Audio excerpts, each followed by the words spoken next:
Et bonsoir à tous, aujourd'hui très heureux de vous retrouver sur le BTC face au dollar et vous allez voir que le plan de trading installé hier ensemble est juste magnifique parce que clairement on est occupé de prendre tous les TP et vraiment on est occupé de se régaler par rapport à cela. Clairement c'est magnifique ce qui est en train de se passer.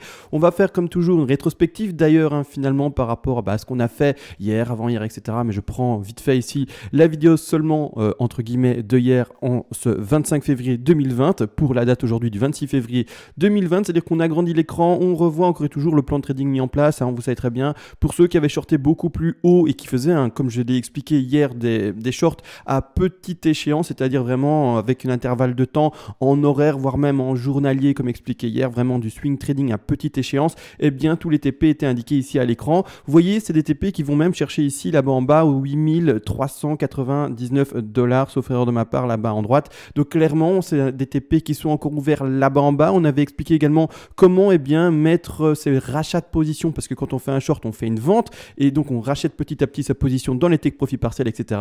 Et on avait également expliqué comment privilégier, avec quel pourcentage finalement il fallait privilégier également chaque TP pour le trade ici qui est initié. Donc ici tout se passe bien, on est très content, on va analyser tout ceci durant la vidéo encore une fois. Je rappelle également durant toutes mes vidéos maintenant à venir, depuis hier, il y aura une nouvelle structure, c'est-à-dire qu'en début de vidéo, on va pas attaquer directement le tout compliqué pour les personnes qui sont assez avancées en trading, qui jouent avec des stop loss, avec des points d'entrée calculés, avec également des take profit partiels de placer. Ça, tout ce que je viens d'expliquer, on va en tout cas l'aborder en moitié fin de vidéo pour les personnes qui sont avancées.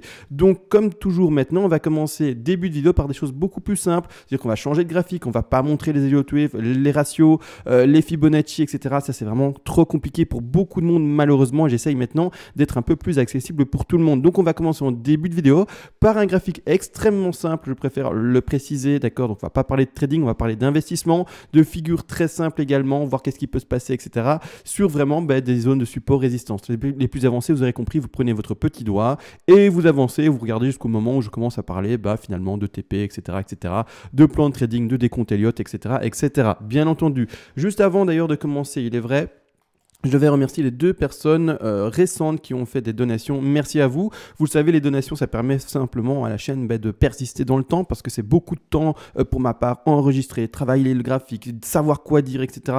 dans les vidéos, recommencer parfois quand je balbutie, etc. Bref, parce que vous le savez, je ne suis pas un orateur de radio du tout, c'est vraiment pas mon fort, mais peu importe, merci à toutes ces personnes qui croient en moi, qui me soutiennent. Vous le savez, ça fonctionne par palier. Quand vous faites des donations pour soutenir mon travail fait sur YouTube, soit je vous envoie sous le premier palier de donation toutes les règles d'Elliott en français, comme ça de votre côté, vous pouvez faire exactement le même travail, créer des plans de trading beaucoup plus avancés, vous avez compris, ça concerne vraiment la deuxième partie de vidéo, créer des plans de trading, mettre des stop loss, des TP de manière calculée, c'est de ça dont on va parler d'ailleurs dans la vidéo aujourd'hui, les flats continuent, donc c'est pour ça que je m'arrête à cette page là. Donc comme je disais, créer des plans de trading par vous-même, etc., etc. Et en plus de ça également, au dernier palier de donation, vous pouvez me demander si vous le désirez, une analyse à la demande sur n'importe quel actif spéculatif, crypto-monnaie ou pas, et je le ferai, vous le savez très bien, le plus rapidement possible en vidéo pour vous. Alors maintenant, on analyse tout ça, on commence comme dit par le plus simple, toutes mes structures de vidéo maintenant c'est comme ça, les plus avancées vous le savez, le début de vidéo ne va normalement pas trop vous intéresser, mais ici on commence par les néophytes. Alors les néophytes, encore une fois je le rappelle, je vais quand même dézoomer en daily, ce qu'on cherche pour du long terme, d'accord, maintenant entre guillemets, c'est-à-dire en termes de semaines, voire même peut-être en termes de mois, c'est une énorme épaule tête-épaule, ça je vais retirer et on va en parler dans 2 secondes, de ce biseau descendant en élargissement, on en parle d'ici peu de temps, mais clairement ici il faut comprendre une chose, c'est que pour le long terme, je ne vais pas expliquer comme hier tout, d'accord, je vais le faire vraiment très rapidement parce qu'on en parle dans toutes les vidéos bien entendu, mais ce qu'on attend c'est tout simplement une épaule tête-épaule à grande échelle, c'est-à-dire que grossièrement on part avec la racine, oula ça se voit pas beaucoup ça, on va le mettre en plus épais également, et ici comme ça. Donc on commence premièrement avec le sommet d'une épaule, le bas d'une épaule, le rebond qui va chercher le cou ici, par après on va rechercher le bas tout simplement de la tête, le rebond à nouveau pour rechercher la ligne de cou ici comme vous le voyez, et puis maintenant on va rechercher le bas de l'épaule pour après s'extraire, remonter et aller vraiment voir des plus hauts pour ceci, aller chercher les 14 000 etc. Encore une fois on se rappelle, on met également tout simplement la ligne de cou ensemble, donc on l'indique ici en bleu, quand on cassera, donc quand on aura créé la deuxième épaule et qu'on aura cassé, vous voyez bien ce niveau ici, hein, d'accord, ça c'est très simple aujourd'hui, hein. En tout cas début de vidéo c'est très simple, je m'en rends compte, mais il faut aborder également les choses simples pour les néophytes ou les personnes qui apprennent petit à petit l'analyse technique, d'accord, ça c'est vraiment les figures les plus simples au monde, mais quand on aura cassé la ligne de coup, là on aura des objectifs haussiers, je rappelle également les deux premiers objectifs haussiers, on va quand même les refaire ensemble également. Le premier objectif est pourquoi est-ce que j'en mets deux, hein, tout simplement parce que vous savez très bien, si vous faites un peu de trade déjà maintenant, ça fonctionne par palier, c'est-à-dire que grossièrement on ne vend pas et on n'achète pas d'un seul coup en trading, je ne parle pas d'investissement, attention encore une fois, il faut savoir dans quel contexte on en tout cas exprime les choses. Premièrement, c'est-à-dire que le premier objectif à trouver partiel sera en prenant la profondeur d'épaule, c'est rien de compliqué, on verra où eh bien, on aura eu la profondeur d'épaule et l'objectif haussier premier sera donc le premier take profit partiel. On commence déjà avec des choses un peu techniques, mais bon, il faut un peu apprendre ça. Regardez sur Google, take profit partiel, ce que c'est, et ça sera expliqué de manière très simple. D'accord. Donc le trade initié en long sera avec une position courte, bien entendu, de clôture, donc de short ici, pour clôturer petit à petit sa position en long, au premier objectif, aux alentours pour le moment des 11 946 $, si vraiment on est dans ce cas de figure-ci, comme vous le voyez. D'accord. Premier ici, hop, ici, peu importe. On ne sait pas encore vraiment la profondeur de la figure, même si on la spécule ensemble à 7600 $ grâce au gap, etc., etc. Vous le savez également. Deuxième objectif de clôture, c'est vraiment prendre finalement la profondeur de la tête, l'indiquer à la cassure bien, de la ligne de coup et par après voir l'objectif haussier supplémentaire, donc le take profit partiel numéro 2 que l'on va indiquer également ici, qui est aux alentours pour le moment ici en vidéo, vu sans vraiment la profondeur d'épaule qui est vraiment confirmée, etc. Allez rechercher un 14 492 $, donc grossièrement on peut arrondir à 14 500 $. Donc ici deuxième take profit partiel, ça fait pas beaucoup de take profit partiel pour un long, n'empêche, vous le savez également, il y en aura d'autres. Avec les Zero Wave, j'en indique plus parce que c'est plus complet que la figure ici, mais grossièrement, sachez une chose, encore une fois, et je le rappelle pour les néophytes, c'est important. Jouer avec des stop-loss, jouer avec des take profit partiels, etc., etc. Maintenant, pour les investisseurs, rapidement, un petit mot également, on fait vite fait ça en début de vidéo. Pour les investisseurs, donc ceux qui ne font pas de trading, ceux qui n'ont pas besoin de stop-loss, ceux qui n'ont pas besoin de take profit partiel, etc. Premièrement, il faut comprendre une chose, c'est que pour le moment, vous ne devez rien faire. C'est-à-dire, grossièrement, si vous êtes rentré tardivement dans le marché, que vous prenez mes vidéos en cours et que vous dites, maintenant, j'ai envie d'investir de l'argent dans le BTC, pour le moment, ne faites rien. Alors, qu'est-ce que vous devez attendre? Encore une fois, je rappelle, c'est au moins normalement le retracement de toute cette baisse-ci au 61,8% de Fibonacci. Donc c'est quelque chose d'un peu plus complexe là maintenant, mais je ne vais pas expliquer non plus les Fibonacci. Je ferai ça en seconde partie de vidéo, vous savez, pour les personnes un peu plus avancées. C'est-à-dire que la zone d'achat première, et vous fonctionnez encore une fois, et toujours par palier, les investisseurs. Si vous avez un profil modéré, c'est-à-dire vraiment conservateur, vous essayez d'acheter au meilleur prix sans pour autant vous dire je vais acheter à 100% avec un seul palier, uniquement un seul palier, au bottom que je croirais être le bottom. Si c'est pas le cas, vous ferez avoir et finalement gros piège. Donc on achète par palier.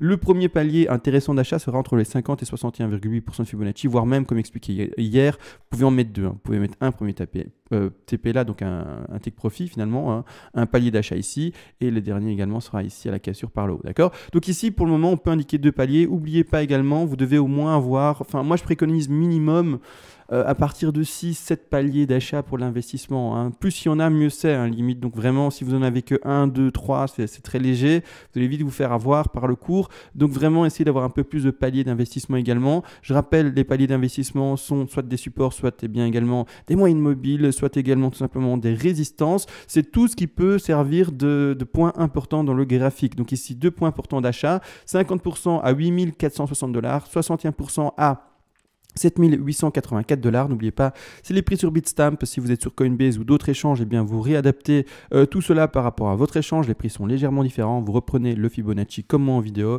vous le développez et vous faites ça également de votre côté. D'accord. Par après, maintenant, si jamais vous le savez, ça pète à la hausse, on cassera également de nouveau un jour certainement les 10 523 et on repassera également à l'achat ici. D'accord. Maintenant, si jamais vous voyez que ça continue à baisser, on mettra des paliers d'achat plus bas et on continuera à acheter par palier vers le bas pour lisser encore et toujours et essayer d'approcher un maximum le prix le plus intéressant d'achat. Mais ça, c'est une stratégie d'achat. Un jour, j'en parlerai plus complètement dans les vidéos. Là, je vais au-dessus de manière superficielle. J'expliquerai rapidement parce que sinon, ma vidéo est beaucoup trop longue et elle fait 40 minutes, 50 minutes et c'est ce qu'on essaye d'éviter, même si on veut être le plus complet. Quand on est complet, malheureusement, il y a beaucoup de choses à dire et donc ça fait des vidéos très longues. Donc, c'est pour ça que maintenant, au début de vidéo, je suis très rapide. J'explique les choses très simples, très rapidement parce que c'est tellement simple qu'il ne faut pas non plus s'attarder dessus. 10 000 ans, parce que bah voilà, hein, d'accord, on s'est compris, c'est très simple et donc du coup, bah, il ne faut pas exagérer. Donc ici, maintenant, on a expliqué le plan pour bien tout simplement, comme montrer ici les investisseurs. Pour le moment, vous n'avez toujours pas acheté. Hein, c'est bête, mais vous n'avez toujours pas acheté. On y arrive bientôt. Le premier palier d'achat à 8500, 8450 $ ici, hein, comme indiqué dans ce petit rectangle vert. On y arrive bientôt. Là, vous passerez à l'achat avec, encore une fois, un palier. Hein, donc, c'est-à-dire 10% de votre position sur les 100%, voire un peu plus si vous voulez. Ça dépend combien de paliers vous avez.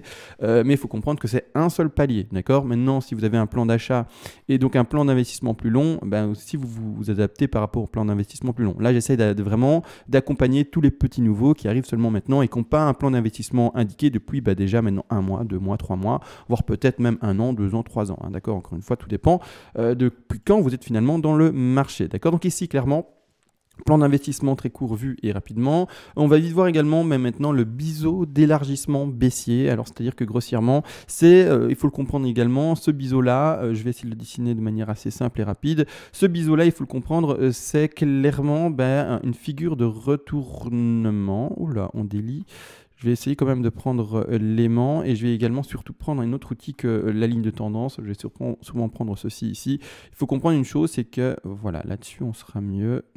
Ouais, on est mieux ici et ici on est beaucoup mieux comme ci. D'accord ? Il faut comprendre une chose, c'est que premièrement, et alors je vais mettre également bien entendu la résistance oblique. Ici, biseau d'élargissement, d'accord, c'est rien de compliqué, mais cette figure-là est extrêmement bullish. Alors c'est bizarre et en plus de ça, c'est une figure qui est rare. Comment est-ce qu'on peut exprimer qu'une figure biseau d'élargissement est extrêmement bullish? C'est parce que tout simplement, une fois qu'on a retrouvé nos points d'achat et qu'on aura été en dessous de ce biseau d'élargissement, eh bien ça sera un gros signal acheteur. Pour les vagues d'Elliott, on sera dans une nouvelle 3 et donc ça sera gros pump de dingue, d'accord, on va aller voir les 14 000, etc. Et pour le biseau d'élargissement, même si c'est des figures plus simples à l'explication, eh bien ça indique également un signal bullish. Alors ça ne veut pas dire que c'est maintenant le signal bullish, hein, d'accord, attention, c'est pas au moment où je vous parle que je vous dis boum, maintenant c'est parti. Non, on attend le développement de ce biseau d'élargissement descendant et une fois qu'il est confirmé, là, signal bullish, mais là, il est occupé de se développer et on le laisse se développer. C'est-à-dire que grossièrement, ce qu'on attend pour ce biseau-là, c'est d'au moins normalement aller retrouver son niveau de support, hein, c'est-à-dire que la ligne bleue ici en bas, c'est un niveau de support. Si je prends ma petite flèche ici, grossièrement, on laisse le biseau se faire, d'accord, et une fois qu'il retrouve ses niveaux de support, normalement, il va retoucher également ce niveau-là. Normalement, après, il faut voir comment il se confirme, etc. C'est des figures plus simples, c'est parce que j'utilise beaucoup, mais comme dit en début de vidéo, on parle vraiment ici pour les néophytes. Donc, grossièrement, on attend que le biseau finalement se traduise. Et une fois qu'on aura retouché ce niveau de support sans le break, hein, d'accord, ça peut être break à la baisse, c'est plus rare, la plupart du temps, on break à la hausse, mais clairement, on aura un niveau d'achat sur ce niveau de support ici. On attend de le toucher, on attend clairement le développement de ce biseau descendant d'élargissement. Et quand il sera confirmé et propre, là, on passera à l'achat. Avec également appui pour ma part des Elliott Wave et des analyses un peu plus complexes bien entendu. Maintenant on a tout vu, le biseau on le laisse se faire, on le laisse tout simplement se dessiner et s'exprimer, ça il n'y a pas de problème, on n'y touche pas, d'accord, on le laisse tout simplement se faire. Comme expliqué pour les investisseurs, etc., on attend que ce biseau se traduise. Gros niveau d'achat et gros finalement signal d'achat, hein, bien entendu pour les plus agressifs sur le niveau de support, pour les moins agressifs sur la cassure de la résistance. Une fois qu'on aura cassé la résistance, ça sera un gros niveau d'achat, bien entendu, mais pour le moment, on n'y est pas du tout encore, d'accord? Donc pour le moment, on le laisse s'exprimer et on ne touche normalement pas au BTC, sauf selon le plan d'investissement, etc. D'accord. Donc maintenant, clairement, on retourne enfin sur des choses un peu plus compliquées. J'espère que j'ai été rapide pour le début de vidéo, parce que hier, j'ai fait ça trop long, même trop long. Grossièrement, tout se passe bien. C'est-à-dire que grossièrement, si on prend les TP pour le short, hein, encore une fois, on a pris le premier TP ensemble hier en vidéo. De toute manière, on était seulement hier, on était à quel prix hier? Je ne sais plus. Hier, on était au prix des 9361. Je suis en HD, mais je ne suis pas en 1080. Mince alors. Hier, la vidéo n'était pas en 1080. Bon, c'est bizarre. Mais c'est pas grave. Donc ici, à 9360 hier. Maintenant, actuellement, on est à combien? Je ne sais plus non plus. On est actuellement au prix le plus bas sur, encore une fois, Coinbase ici. On est aux alentours des 9586 $ plus bas. Pour le moment, on est occupé vraiment de tout écraser, de faire des extensions, vraiment des retracements qui sont aussi vraiment très faibles à chaque fois et au contraire d'avoir des impulsions baissières vraiment très puissantes. Donc pour le moment, ceux qui seraient en trade et qui ont suivi le plan qui a été donné hier, vous avez d'office pris votre TP. Déjà maintenant à 9000 $, d'ailleurs, il est pris ce TP là, 8000 et quelques 9000 $ comme on en a parlé hier. Vous avez dû le prendre. Maintenant le TP, même numéro 3 à 8730 $ a été également pris, même si comme dit hier, il fallait privilégier ces deux premiers TP là et surtout le TP à 9000, 8900 et quelques, il fallait vraiment le privilégier. Comme dit, on ne clôture jamais un short, c'est-à-dire voire même un trade qui est gagnant à 100%. Je dois taper sur le clou et le répéter encore et toujours. Vous n'avez du coup pas clôturé votre trade à fond, d'accord? C'est obligé, ceux qui ont clôturé leur trade en short à fond, je ne comprends pas, d'accord? Je ne comprends pas parce que je le répète tous les jours. Vous ne le clôturez pas à fond, même si on a un gros niveau de support à 8900, 9000 $. Vous l'avez vu, ben voilà, on part en extension, c'est parti, on écrase tout et c'est fini, d'accord? Et donc vous êtes, si vous êtes vraiment dans cette méthodologie que j'essaie de vous apprendre tous les jours, encore dans le trade en short, c'est-à-dire que vous le laissez ouvert et vous continuez à grappiller de l'argent, d'accord? Palier 1 prix, palier 2 prix, palier 3 actuellement pris, maintenant mais on attend le palier 4 et voire même l'extension. Au palier 4, vous aurez presque complètement clôturé tout votre trade, c'est-à-dire vous aurez clôturé 85%, 90%, peut-être même plus selon la stratégie que vous avez mis en place.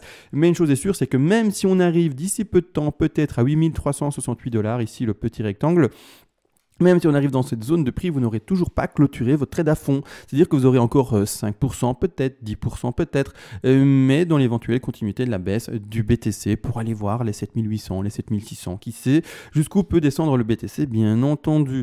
Là maintenant que ça c'est expliqué pour le trade il est magnifique, il est gagnant, c'est super, d'accord? Ceux qui avaient peut-être initié des longs dans tous les petits rectangles verts, de toute façon votre stop loss est normalement mis de manière assez serrée, il est pris et c'est fini également. On n'en parle pas. Ici on continue à suivre ensemble le short bien entendu et surtout le décompte qui pour ma part n'est pas fini et qui part en extension. C'est-à-dire qu'ici clairement on est dans cette WXY, la WXY elle a tous les objectifs en vert indiqués, d'accord? Ça c'est pas compliqué, hein. Je vais quand même vite fait le refaire également, mais on est bel et bien dans tous les objectifs qui sont indiqués, 61,8, 100, 123 et 161,8% de Fibonacci. Vous voyez, chaque fois il y a un petit rectangle en fait à côté de ce qu'il faut, d'accord? Là maintenant on part en extension semblerait-il, c'est-à-dire que grossièrement on devrait tout écraser. On verra bien entendu comment ça se passe réellement.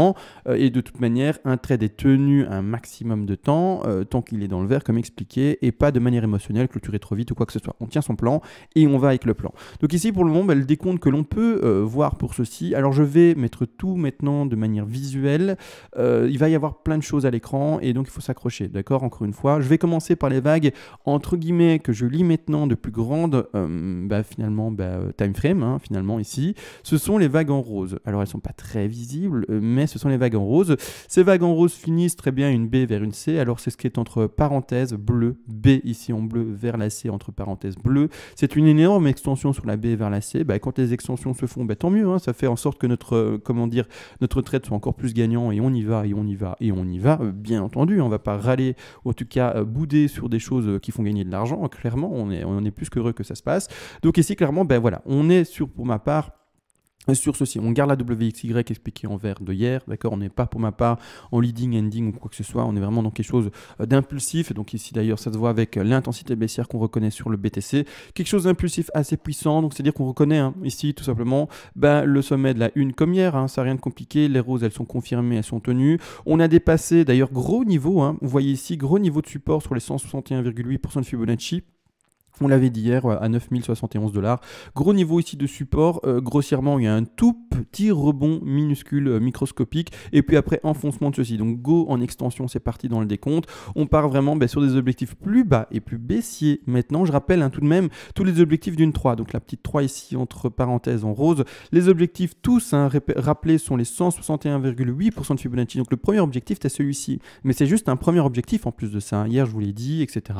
Par après, on a les 261,8 et les 423,6% de Fibonacci. De manière plus rare, les 200, ici la petite ligne, elle n'est pas jaune, mais elle est kaki, vert très clair. Et le deuxième objectif également beaucoup plus rare, et pour ça qu'on en parle moins, ce sont les 361,8% de Fibonacci. Ici, pour le moment, on a déjà, en plus de ça, breaké l'objectif des 261,8% de Fibonacci, c'est-à-dire que grossièrement, les objectifs maintenant qu'il faudra attendre, normalement, sont les 361,8, voire même les 423,6, d'accord? Donc c'est des objectifs assez bas, d'accord? Donc il faudra vraiment attendre attendre vraiment un développement assez puissant de ceci pour aller revoir soit un prix aux alentours des 8319, voire même ici un prix aux alentours des 8078 $. Malheureusement, vous l'avez compris, il y a un rebond de 4 encore et puis après un bas de 5. Donc clairement, on n'est pas du tout dans la fin. Je ne vais pas maintenant travailler la 4 et la 5, d'accord? On va laisser faire ça. Je vais laisser ça pour demain pour voir vraiment où s'arrête cette chute. Ça, c'est important. Là, maintenant, j'ai pas envie de trop spéculer. D'accord? On fera ça demain, etc. On a déjà donné les TP principaux, on a donné l'extension, etc. Le trade, il est tenu, on s'en tient. Là, on est vraiment dans un décompte très précis et très, finalement, comment dire, c'est un peu chercher la petite bête, hein, d'accord? Mais en tout cas, on le fait encore et toujours ensemble au travail. En tout cas, on le travaille tous les jours ensemble, bien entendu. Donc là, maintenant, on attend ce bas de 3. Ce bas de 3 là est bien entendu également un sous-décompte, hein. Ce sous-décompte là est indiqué ici, 1, 2, 3, 4, 5, là maintenant c'est clairement ce que je lis pour ma part. On part vraiment, alors je sais il y a beaucoup de choses à l'écran donc je vais effacer expressément d'autres éléments, d'accord, qu'on ne travaille pas aujourd'hui, ou en tout cas que je vais aborder peut-être plus tard, mais voilà, donc ici on est dans quelque chose de plus clair déjà, vous voyez bien 1, 2 en rose, 3 en rose, d'accord, 4 rebonds et puis 5 ici en rose, d'accord, donc ici clairement, le sous-décompte également, ça indique en blanc, d'accord, il y a un sous-petit décompte en blanc. Alors ce sous-petit décompte, on va l'appeler, on va même pas l'appeler, on va juste l'indiquer ici, hein, tout simplement. Ici, l'objectif normalement également de ce petit décompte-ci serait pour le bas de la 3 en blanche, d'aller chercher les 161,8% Fibonacci pour un sommet de 4. Puis après, on a également, vous le savez très bien, tous les autres objectifs. Si on part en extension, on est dans des choses beaucoup plus puissantes baissières, c'est parti, on a les 200 mais qui sont plus rares, les 261,8, les 361,8 plus rares, les 423,6 qui sont également du coup moins rares que les 361,8. Mais il faut le savoir que pour le moment, nous, comme toujours, on indique en début de vidéo, et en tout cas durant les analyses, les baisses ou les pumps les plus faibles, avec les statistiques les plus faibles, mais en tout cas, on les aborde. Comme ça, en tout cas, on n'est pas surpris. Si jamais on voyait des projections qui ont des intensités trop fortes, c'est-à-dire des prix d'office qui vont extrêmement bas, ou alors si on est dans un scénario haussier, des prix qui vont extrêmement haut, non, on voit les trades les plus faibles, comme ça, ou en tout cas les intensités de prix les plus faibles, comme ça, au moins on est presque, entre guillemets, sûr dans les statistiques d'y arriver, si on est dans le bon décompte, etc., bien entendu. Si le trade prend, etc. S'il ne prend pas, on n'y arrive pas. Hein. Ça, c'est pas plus compliqué, c'est au contraire le stop loss qui se fait prendre. Mais ici, clairement, c'est pour ça qu'on donne d'abord les statistiques les plus faibles, d'accord, dans les intensités, et puis après, on va en extension s'il le faut, et on continue le décompte en extension. Donc ici, l'objectif minimal pour cette petite chute ici que l'on voit en rouge, serait d'aller chercher au moins ce prix-là, des 8546 $, petit rebond encore une fois pour la 4, pour rechercher, comme dit, 23,6, 38,2. On a fait, je préfère le préciser également, une sous-flat ici A, B et puis C, une sous-flat dans la 2, hein, qui est également indiquée ici en continu, même clairement, en étendu, en continu. C'est-à-dire que grossièrement ici également, il faudrait voir normalement une 4 qui irait chercher au moins les 38,2% de Fibonacci. On n'a pas le réel bas, hein, donc on va le spéculer ensemble maintenant, mais ce qu'il faudra réussir à lire plus tard, si vous voulez de votre côté vous entraîner et continuer à faire le décompte par vous-même, hein, peu importe. Dès que vous reverrez des bougies vertes, il faudra que normalement, on ira rechercher les 38,2. Donc, c'est-à-dire que si on s'arrête ici au prix des 8548 et qu'enfin à ce prix-là, on a des bougies qui s'indiquent et qui sont vertes, on devra au moins les rechercher ces 8827 $, voire même, je vous le dis carrément, chercher ici le 50% de Fibonacci qui sont aux alentours des 8915 $. Pourquoi? Parce qu'on a une 2 qui est extrêmement aplatie et écrasée par la pression vendeuse. Et quand on a des petites 2 qui vont même pas chercher les 50, 61,8% de Fibonacci de retracement, normalement, la 4, elle, au contraire, est forte dans son retracement. Ça, c'est le petit tips. Quand on a une petite 2, une faible 2, on a une forte 4. Et quand on a une forte 2, là, au contraire, on a une faible 4. Et une faible 4, ça veut dire une 4 qui va chercher normalement les 23,6, grand maximum 38,2. Ici, on est dans le cas contraire où on a une faible 2, donc on va chercher au moins les 38,2, voire 50, voire même plus. Mais là, on est dans vraiment des statistiques beaucoup plus faibles, bien entendu. D'accord? Donc, on va taper la 4 à 38,250, peu importe. On l'arrête statistiquement à 38,2, comme ça on est dans la moyenne. Et par après, c'est parti, on n'est pas fini, hein, malheureusement, et 4, et puis 5, et etc. etc. Donc maintenant, le décompte va être suivi et continu, d'accord? On va le faire ensemble encore et toujours de manière journalière. Et puis après, la 5, soit à 161,8 ici, parfait d'ailleurs, avec le bas de 3 ici pour faire l'extension, d'accord? Soit avant, mais encore il faudra voir, normalement, la 3 est ici. Hein. On va juste vérifier si la 3, je l'ai bien placée. Et si je ne l'ai pas déplacée sans faire exprès durant mes explications.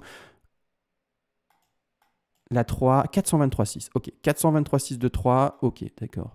Ben, c'est une forte 3. D'accord, c'est une énorme chute du coup. Et pourquoi pas. D'accord, pourquoi pas. Pas le moindre problème. Puis après, malheureusement, ben, c'est pas fini. On va encore le sommet de 4 et puis le bas de 5. De manière, ici, on va pas trop spéculer. On va faire ça demain. On va faire ça demain, bien entendu. On va travailler ça demain ensemble. Ne disons pas tout dans une seule vidéo, bien entendu. Mais ce qui est important également à comprendre, c'est que quand je repasse du coup en daily, en daily. Alors, comment montrer ce décompte-là de manière propre et simple en daily. Attendez 2 secondes, que je trouve vite fait à nouveau tous mes repères. Il est là. Ce que je veux montrer maintenant, en fait, c'est cette flat-là. D'accord. Alors, c'est exprès hein, que je l'ai indiqué. Hop, comme suit. Voilà. Parfait. Ok. Donc en fait, flat, d'accord. On est pour ma part dans une flat. C'est étrange et c'est comme ça. Mais pour moi, on est encore dans une A entre parenthèses blanches vers une petite B entre parenthèses blanches et ici un sommet de C en parenthèses blanches. On est pour ma part dans une figure de correction seulement, d'accord. Et c'est bizarre à comprendre, mais la chose c'est que quand on va dans le PDF, parce que j'explique bien entendu tout, mais de tout dans le PDF, on se retrouve dans une flat continue pour ma part. C'est-à-dire que ici, la flat continue est indiquée dans une tendance haussière, d'accord, ici à l'écran, mais il suffit juste de l'inverser et on aura la tendance baissière. Ce qui est indiqué ici, d'accord, c'est inversé et on a la tendance baissière, d'accord. Flat continue, ça existe, c'est plutôt rare, surtout dans des time frames aussi grandes qui se travaillent en daily, mais ça existe. C'est-à-dire que grossièrement, ce qui va se passer normalement, si on est bel et bien dans une flat continue, c'est avoir un rebond de C, hein, donc ici clairement, hein, donc ici c'est dans une tendance de flat continue dans une tendance haussière, hein, vous voyez, donc ici c'est un retracement de C indiqué à l'écran, mais ici au contraire, sur le graphique ici dans une tendance baissière, on est dans un rebond et pas dans un retracement du coup pour la baisse, d'accord. Donc on va l'appeler rebond dans ce cas-ci, même si c'est un retracement, on est d'accord plus techniquement, vraiment pour parler vraiment bien par rapport à l'écriture, mais pour vraiment, comment dire, vulgariser mes propos, on est quand même dans un rebond, d'accord, du BTC. Ce rebond-ci, normalement, n'arrivera pas, d'accord, si on est bel et bien dans ce genre de flat-là, n'arrivera pas à repasser la racine et aura vraiment une intensité de rebond plutôt faible. Donc n'arrivera pas à refaire des niveaux plus hauts, etc. Et vraiment aura une intensité, comme dit, de rebond qui ira rechercher, que sais-je, on va regarder ça ensemble sur la spéculation de là-bas en dessous, hein, sur une spéculation vraiment hasardeuse, là maintenant, mais vraiment pour montrer sur un bas potentiel, vraiment là encore rien de calculé, mais vraiment un rebond qui irait rechercher les 161,8% de Fibonacci par exemple, mais du coup qui n'arriverait pas, vous voyez bien, à aller rechercher sa racine. Là maintenant, ce n'est pas calculé et travaillé, c'est juste pour illustrer mon propos et vous montrer comment ça va se travailler après, il faut faire attention là, d'accord. Mais là clairement, ça veut juste exprimer qu'on est dans ce cas de figure-ci avec, comme montrer, une ABC, donc vous l'inversez bien entendu de sens et vraiment vous voyez une flat continue et quelque chose qui bien malheureusement indique un écrasement, c'est-à-dire vraiment une pression vendeuse extrêmement forte. Par après, une fois que j'aurai fini cette figure là, je suis encore et toujours dans quelque chose de baissier, pardon, d'accord, encore et toujours pour aller chercher ma 2. Là maintenant j'ai un peu du mal parce qu'il y a plein de choses à l'écran, je vais juste les mettre visibles, d'accord. Donc dans quoi je serai dans quoi? Je serai dans une A, une B, d'accord, et puis bas d'une C, d'accord. Alors je vais maintenant retirer la continue, comme ça elle ne nous gêne pas, mais on sera bel et bien, et alors c'est bizarre de voir ça en plus de ça, parce que du coup tous les néophytes, toutes les personnes qui apprennent l'analyse vont se dire, comment c'est possible qu'une A termine avec une B plus basse? Oui, ça existe, et c'est ça qui est fou. Il faut vraiment s'y connaître un peu en analyse technique pour pouvoir le déceler et pouvoir le connaître, mais clairement on se retrouverait avec une A, un écrasement de B plus bas que la A, d'accord, et puis ensuite finalement on terminerait la C avec les dernières vagues baissières. Alors maintenant, je me rends compte et je le vois que du coup, mes vagues vont voir beaucoup plus bas, ils vont voir les 6000 et quelques. Faites pas attention à ça, d'accord? Faites pas attention à ça, là, rien n'a été travaillé. Ça a été placé comme ça, haut la main, grossièrement. Faites pas attention à ça, d'accord? On va le travailler plus tard, on va voir le rebond jusqu'où il a été cherché et puis après, on verra bien entendu les objectifs baissiers. Faites pas attention à tout ceci à droite, d'accord? Clairement. Donc là, maintenant, on a tout vu. Le décompte est extrêmement compliqué. Je préfère vous le préciser. Il faut vraiment être accroché.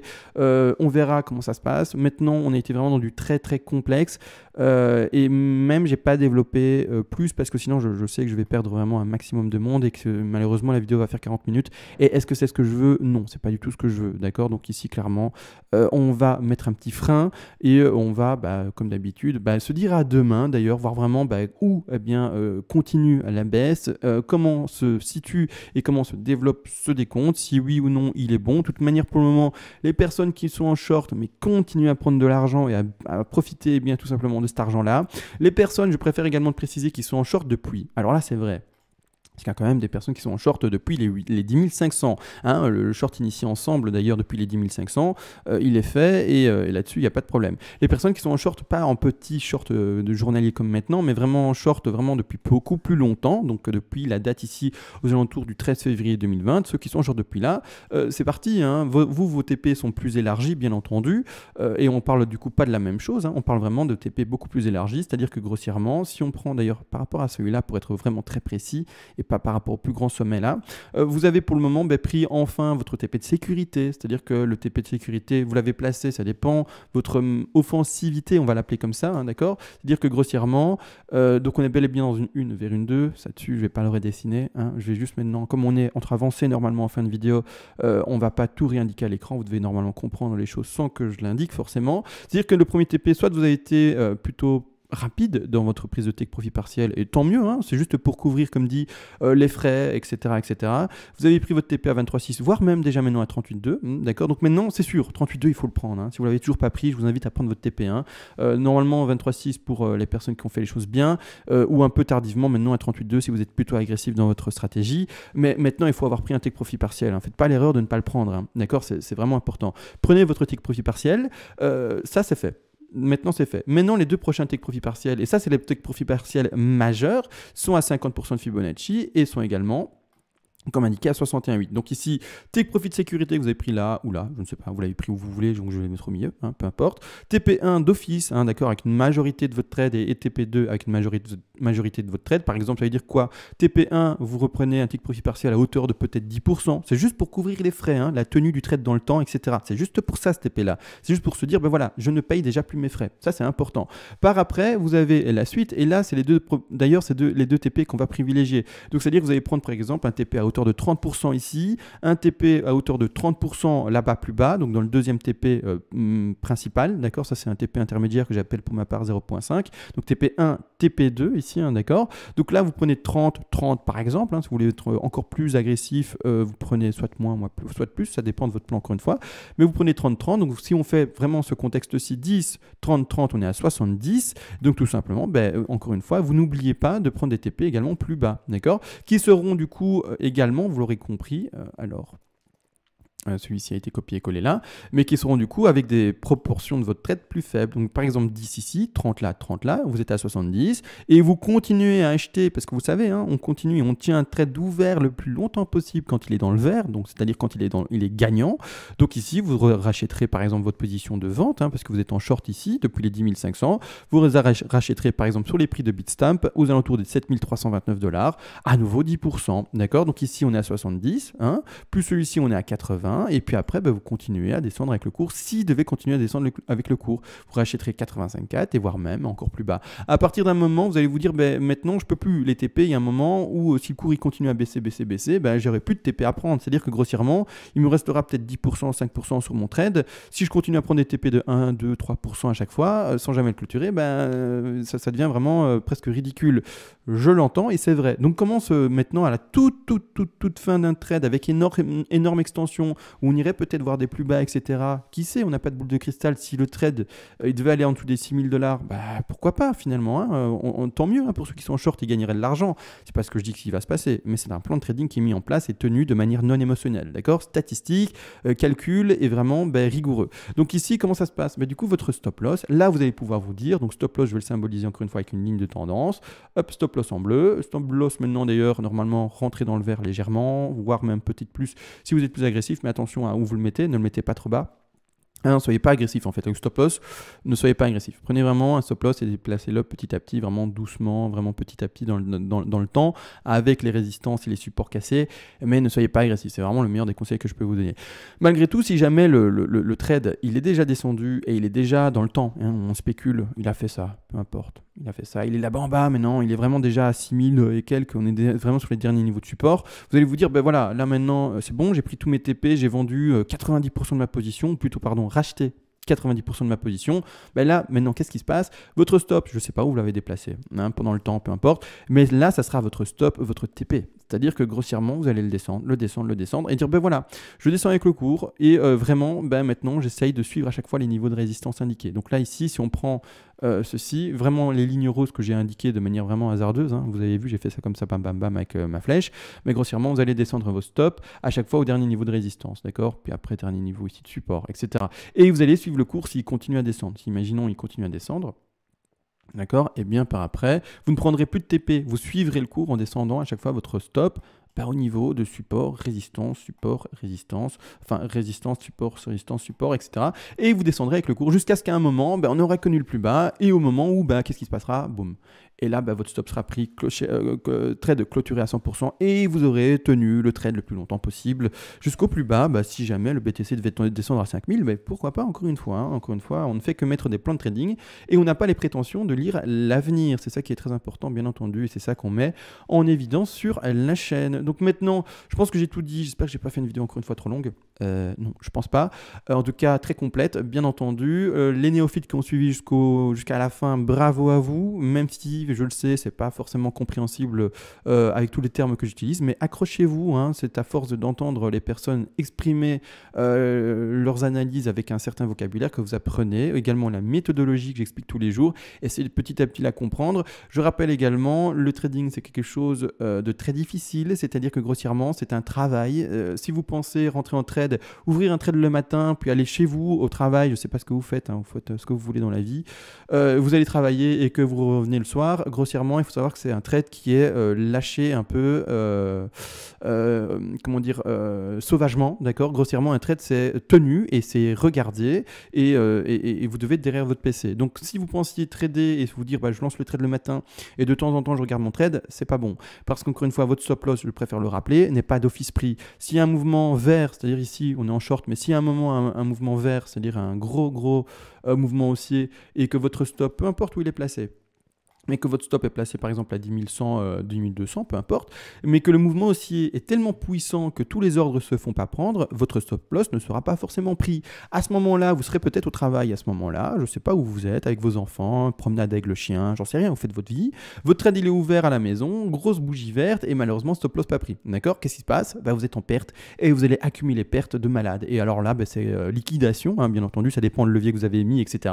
Mais ça sera liquidation, trade perdu et ça sera, je ne sais pas combien vous aurez joué, mais ça sera la perte sèche et ça sera, mince, si j'avais été là, j'aurais clôturé mon trade au prix du marché manuellement. Non, d'accord, vous n'étiez pas là, vous étiez en promenade avec le chien. Donc c'est pour ça que j'explique, le trading c'est pas facile et il faut être derrière son PC. D'accord, c'est bête, mais il faut être derrière son PC ou en tout cas avoir un œil sur un écran ouvert à ce moment-là pour si jamais il y a une urgence, hop, on va sur son ordre et on le clôture. D'accord, donc voilà. Maintenant tout a été réellement dit, on se laisse, on se retrouve à demain. Oui, bien entendu, pourquoi on ne se retrouverait pas demain? Sur ce, on se laisse réellement et ciao.